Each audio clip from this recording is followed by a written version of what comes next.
جی السلام علیکم ورحمۃ اللہ، میں غلام مرتضیٰ ظفر کینیڈا سے ظفر نامہ لے کر حاضر ہوں۔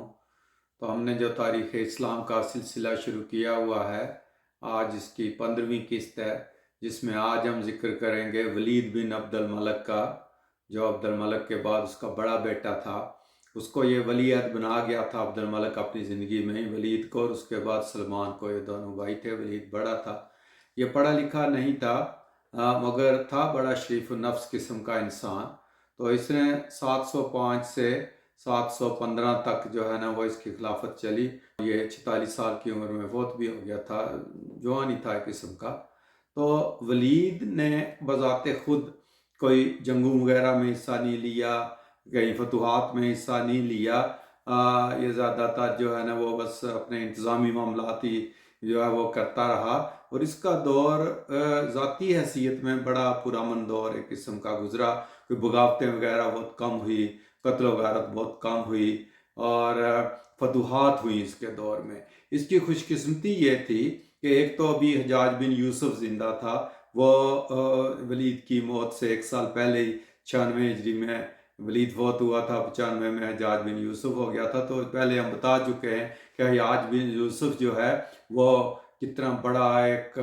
قابل قسم کا جرنیل اور گورنر تھا، اور وہ بہت ہی ایک قسم کا ڈائی ہارڈ قسم کا جو ہے نا وہ وفادار تھا ان کا،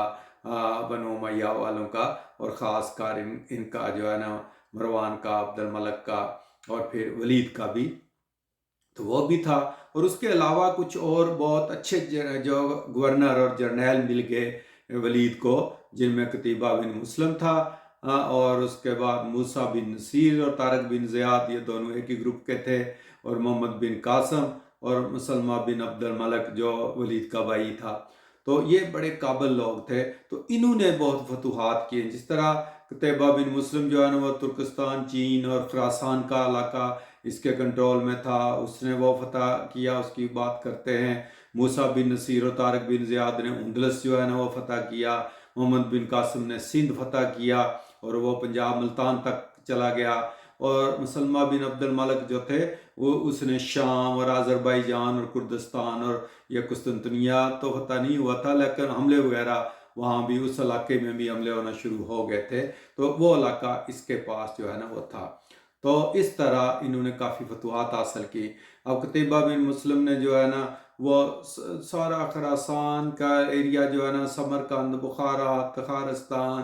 اور یہ خوارزم وغیرہ کا علاقہ سارا جو ہے نا یہ فتح کر لیا تھا، اور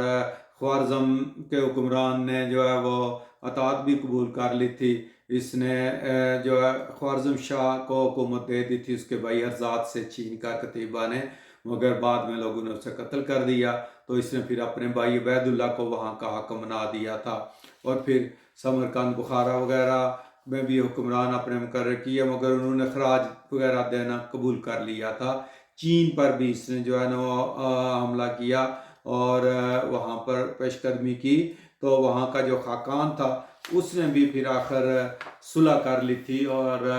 اطاعت کا مان لی تھی جو ہے نا وہ قتیبہ کی، یعنی وہ بھی مطیع ہو گیا تھا ایک قسم کا۔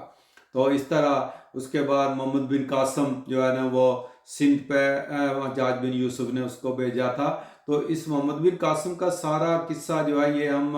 تاریخ ہندوستان جو ہے، تاریخ پنجاب، اس کی جو ایپیسوڈ 5 ہے وہ ظفر نامہ میں اپلوڈ ہوئی ہے، وہ اگر آپ دیکھیں تو اس میں بڑی تفصیل سے یہ بیان ہوا ہے محمد بن قاسم کا سارا واقعہ، کہ وہی جو لنکا سے جہاز واپس آ رہا تھا، بیری قزاقوں نے لوٹ لیا، راجہ دائر کی حکومت تھی وہاں، تو وہاں کچھ عورتوں نے فریاد کی، بہرحال جو بھی تھا، حجاج نے پہلے بھیجے، اس نے جو ہے نا وہ عبید اللہ بن بیان کو بھیجا تھا، پھر اس کے بعد بدیل بن تیکا کو بھیجا تھا، مگر یہ لوگ وہاں مارے گئے بیچارے، یہ کامیاب نہ ہوئے۔ تو پھر محمد بن قاسم کو بھیجا تھا حجاج نے، جو اس کا بھتیجا تھا، تو وہ بڑی فوج لے کر گیا تھا، تو اس نے پھر راجہ دائر کو شکست دی۔ وہ دوسری ایپیسوڈ 5 میں ہم بتا چکے ہیں تاریخ پنجاب کی، تو وہ آپ دیکھ لیں تفصیل کے لیے۔ تو وہ پھر سارا یہ حیدرآباد وغیرہ اور پنجگور کا یہ علاقہ جو ہے یہ سارا یہ فتح کر لیا تھا، ملتان تک جو ہے نا وہ پہنچ گیا تھا محمد بن قاسم۔ تو پھر اس کے بعد محمد بن قاسم کا جو انجام ہوا خلیفہ سلمان کے دور میں، وہ آگے سلمان کا جو دور چلے گا تو اس میں بتائیں گے کہ بدقسمتی سے یہ جتنے بھی قابل جرنیل تھے ان کا انجام اچھا نہیں ہوا، کیونکہ ولید اور سلمان ایک دوسرے کے لوگوں کو پسند نہیں کرتے تھے۔ محمد بن قاسم کا دیکھیں گے کہ کیا حال ہوا، اسی طرح طارق بن زیاد اور موسیٰ بن نصیر کا بھی بہت برا حال کیا سلمان خلیفہ نے، اور ایون کہ قتیبہ بن مسلم کے ساتھ بھی جو ہے نا وہ اگلی قسط میں ہم بیان کریں گے کیا ہوا، مگر یہ بہت بڑے قابل جرنیل تھے۔ اندلس میں جو ہے وہ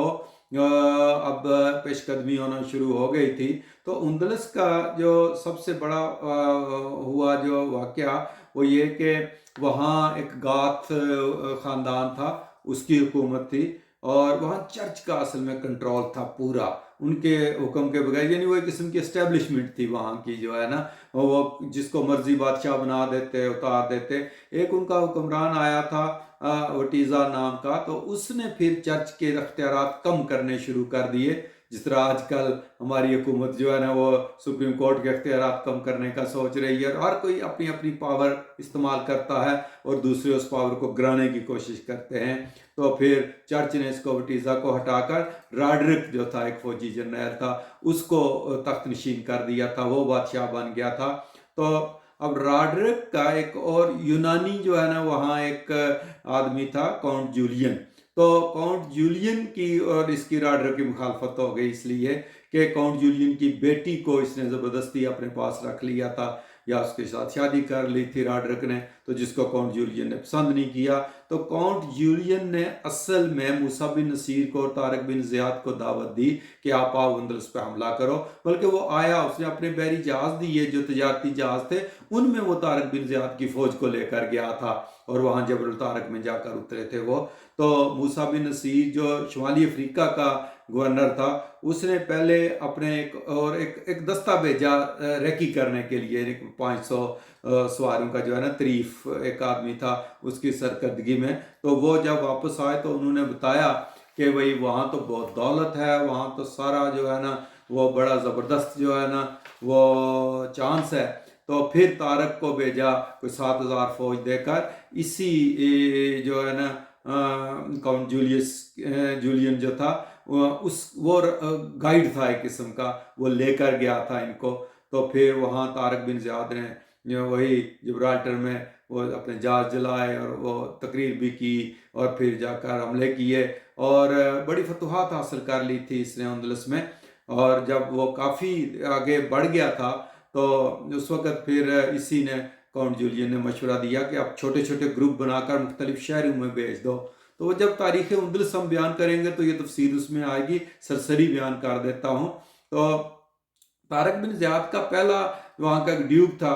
تھیوڈومر، اس نے مقابلہ کیا، اس کو شکست ہوئی، تو اس نے راڈرک کو خط لکھا، اس نے کہا کہ یہ کوئی ایسی بلا نے حملہ کر دیا ہے ہمارے ملک کے اوپر کہ جن کا پتہ ہی نہیں کہ یہ ان کا وطن کون ہے، یہ کون لوگ ہیں، یہ کہاں سے آئے ہیں، یہ آسمان سے ٹپکے ہیں، یہ زمین سے نکلے ہیں، مگر ان کا مقابلہ میں نہیں کر سکتا۔ تو پھر راڈرک خود مقابلے کے لیے آیا تھا۔ تو وہاں بہت دولت ہاتھ لکھی تھی ان کے طارق بن زیاد کے، کہتے ہیں کہ حضرت سلمان علیہ السلام کا ایک کوئی ٹیبل تھا جس کے کوئی 365 پائے تھے، سونے کا بنا ہوا تھا، اور بھی بے شمار دولت تھی۔ تو موسیٰ بن نصیر نے اصل میں یہ جو مختلف گروپوں والی تجویز تھی جولین کی اور طارق بن زیاد کی، اس کو پسند نہیں کیا تھا۔ موسیٰ بن نصیر نے اس کو لکھا تھا کہ آپ پیش قدمی نہ کرنا، کیونکہ یہ چاہتا تھا کہ اب کریڈٹ میں لوں، یہ سارا کچھ کریڈٹ لیتا جا رہا ہے۔ تو پھر بعد میں یہ خود بھی وہاں پہنچا موسیٰ بن نصیر، اور اس نے جا کر پھر کچھ اور علاقے جو ہے نا جو فتح کیے، جو کرمونا وغیرہ اشبیلیہ فتح کیے، اور پھر ان کی ملاقات ہوئی آپس میں طارق بن زیاد کی اور موسیٰ بن نصیر کی، وہاں بڑی تلخ کلامی ہوئی۔ اس نے سنایا موسیٰ بن نصیر نے کوڑے بھی لگائے تھے طارق بن زیاد کو، مگر معطل نہیں کیا تھا۔ تو پھر موسیٰ بن نصیر کو جو ہے نا وہ ولید نے واپس بلا لیا، کیونکہ ولید بیمار ہو گیا تھا، وہ چاہتا تھا کہ جتنی بھی دولت وغیرہ یہ لے کر آئے تاکہ میں اپنے لوگوں میں اپنے ہاتھوں سے بانٹ کر جاؤں۔ تو وہ پھر وہ سلمان کے دور میں بیان کریں گے کہ موسیٰ بن نصیر کے ساتھ آخر ہوا کیا تھا۔ موسیٰ بن نصیر کو ایک پیغام بھیجا ولید نے کہ جلدی آؤ، اور دوسرا پیغام سلمان نے بھیج دیا کہ رفتار اپنی کم کر لو تاکہ ولید مر جائے تو میرے دور میں یہ آئے۔ تو وہ اس نے رفتار کم تو نہ کی، لیکن ولید کے دور میں ہی وہ پہنچ گیا تھا دمشق میں، جس کا کہ خمیازہ اس کو بھگتنا پڑا، وہ سلمان کے دور میں جو ہے نا وہ بیان کریں گے۔ تو ولید بذات خود شریف آدمی تھا، کوئی اس نے جو ہے نا وہ اتنا وہ نہیں کیا تھا، قتل و غارت وغیرہ اس طرح کی چیزیں بدلے نہیں لیے تھے، اس نے آل ملک کو بھی معاف کر دیا تھا۔ اور سعید بن مسیب جو بڑا کڑخان تھے قسم کے، لیکن اس کے پاس خود چل کر گیا تھا۔ تو ولید نے شام بن اسماعیل کو مدینہ کی گورنری سے ہٹا کر حضرت عمر بن عبدالعزیز کو جو ہے نا وہ مدینہ کا گورنر بنا دیا تھا۔ پھر بعد میں حضرت عمر بن عبدالعزیز نے جب حجاج کی شکایت کی کہ یہ تنگ کرتا ہے عہدیداروں کو، تو حجاج نے ولید کو شکایت کر دی حضرت عمر بن عبدالعزیز کی کہ یہ جو ہے جو عراق سے باغی بھاگے ہوئے ہیں وہ مدینہ میں جا کر پناہ لے لیتے ہیں حضرت عمر بن عبدالعزیز کے پاس، یہ ذرا نرم دل لوگ تھے۔ تو پھر ولید نے ان کو معطل کر دیا حضرت عمر بن عبدالعزیز کو، مگر پھر بھی ساتھ اپنے رکھا، مگر معطل کر دیا تھا۔ تو پھر حجاج کے کہنے پہ ہی جو ہے اس نے مدینہ اور مکہ کے گورنر جو ہے نا وہ اب اور لوگوں کو جو ہے نا وہ بنا دیا تھا، یعنی مدینہ کا عثمان بن جیان کو بنا دیا تھا، اور مکہ کا جو ہے نا وہ خالد بن عبداللہ کو بنا دیا تھا۔ تو اسی دوران پھر حجاج کا انتقال ہو گیا 95 ہجری میں، 96 میں ولید کا اپنا انتقال ہو گیا۔ ولید کے 19 بیٹے تھے، اور ولید جو ہے نا اس کو پھر دمشق میں ہی دفن کیا گیا تھا۔ حضرت عمر بن عبدالعزیز نے اس کی جو ہے نا وہ نماز جنازہ پڑھائی تھی۔ اب ولید میں اور سلمان میں بھی اختلافات شروع ہو گئے تھے، اس لیے کہ ولید اب یہ چاہتا تھا کہ سلمان کو ولی عہدی سے ہٹا کر میں اپنے بیٹے عبدالعزیز کو ولی عہد بنا دوں۔ اس پر دونوں بھائی میں ترکلامی بھی ہوتی رہی، اور حجاج چونکہ عبدالعزیز کی حمایت کر رہا تھا کہ سلمان کی جگہ عبدالعزیز، اس لیے حجاج کے بھی بہت خلاف تھا، جس کا خمیازہ محمد بن قاسم کو بھگتنا پڑا، سلمان کے قہر کا جو ہے نا وہ نشانہ بنا۔ تو اس طرح ولید نے کچھ اچھے کام کیے، جس طرح مسجد نبوی کی توسیع کی، امہات المومنین کے جو گھر تھے وہ خرید کر وہ توسیع کی، روضہ رسول کے ڈبل 4 دیواری بنوائی اور اس کی تعمیر کروائی۔ حضرت عمر بن عبدالعزیز کی سرکردگی میں سارا کچھ ہوا، اس نے کوئی مسجدیں بنوائیں، دمشق کی مسجد بنوائی، اور اس کے علاوہ قومیں بنوائے، شاہراہیں بنوائیں، کافی فلاح کے ایک دار المعذور جو ہے نا وہ بنوایا معذور لوگوں کے لیے، اور وظیفے لوگوں کے مقرر کیے۔ تو کافی اچھا دور گزرا ولید کا۔ تو ولید نے کچھ 46 سال کی عمر میں یہ فوت ہو گیا تھا۔ تو اس کے بعد اب اگلا جو ذکر آئے گا وہ سلمان کا آئے گا، جس نے کہ ولید کے ان سارے جرنیلوں کے ساتھ بہت برا سلوک کیا تھا، وہ اگلی قسط میں پھر بیان کریں گے۔ تو اگر آپ نے ابھی تک ظفر نامہ کو سبسکرائب نہیں کیا ہے تو ظفر نامہ کو سبسکرائب کر دیں، تاکہ ہم نئے نئے اچھے پروگرام آپ کے لیے لے کر آتے رہیں۔